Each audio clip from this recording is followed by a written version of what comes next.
Long ago, the great land of Rome was ruled by a just and merciful king named Arian.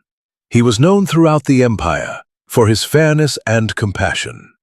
King Arian had a brave and noble son, Marcus, who mirrored his father's courage. The king loved hunting more than anything. He often rode into the vast forests of Rome with his guards and ministers. One hot summer's day, he felt the urge to hunt. Preparations were made, and soon the royal hunting party set out. All day long, King Arian hunted lions, leopards, and deer. As the sun began to sink, the party prepared to return home. But along the way, the king spotted a magnificent stag. Quickly, he drew his bow and released an arrow, but the shot missed. The stag darted into the forest. Enraged, the king spurred his horse and gave chase. His horse was so swift that soon he was far ahead of his men and out of sight. Time and again the king shot his arrows, but each one missed. The stag vanished into the thickets. Darkness crept over the forest, and the king, frustrated, decided to turn back.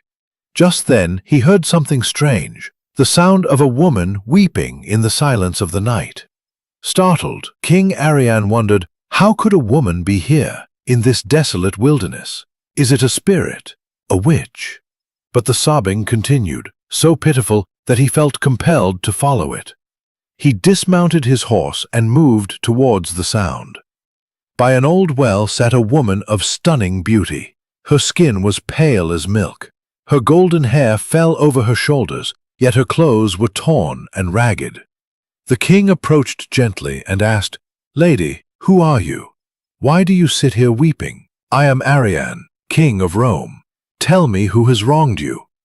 The woman wiped her tears and said, "My lord, I am from a neighboring land. When my father died, my uncle seized our estate and cast me out, abandoning me in this forest to be devoured by wild beasts." Cassius replied, "She is a serpent that has lived for 500 years. When such creatures remain unseen for centuries, they gain the power to take human or animal form at will. Years ago, King Arian slew her brother, a black serpent of the forest. Now she takes her revenge, slowly poisoning him night after night so that he dies in torment." Enraged, Marcus drew his sword. "Then I will kill her at once!" But Cassius raised his hand. "No, Prince. You can only slay her when she takes her true form. If you strike her in human guise, she will destroy you instead." He handed Marcus a small packet of powder. "Tonight, mix this into her drink.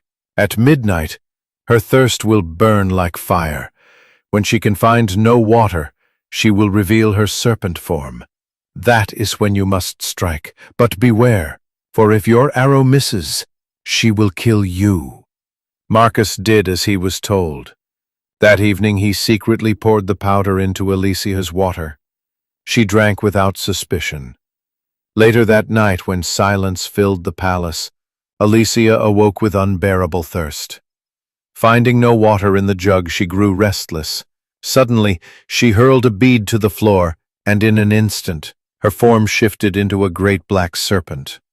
From the latticed window above, Marcus watched in horror. The seer had spoken true. Alicia, the Queen of Rome, was a serpent. She slithered out of the chamber and into the palace gardens, where she drank greedily from the fountain's waters. But then she gave a hiss, a terrible, echoing hiss. From the forest beyond came an answering roar.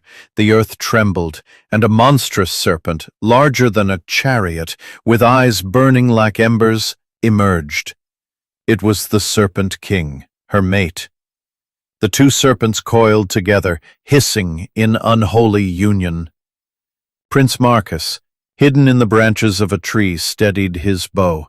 He waited until the Serpent King returned to his pit, leaving Alicia behind. The king embraced his son with tears. "My son, you risked your life and saved mine. You have freed Rome from this evil." Not long after, King Arian placed Prince Marcus upon the throne and himself devoted the rest of his life to worship and prayer. Thus, the brave prince saved his father, his kingdom, and the people of Rome from the Serpent Queen's curse.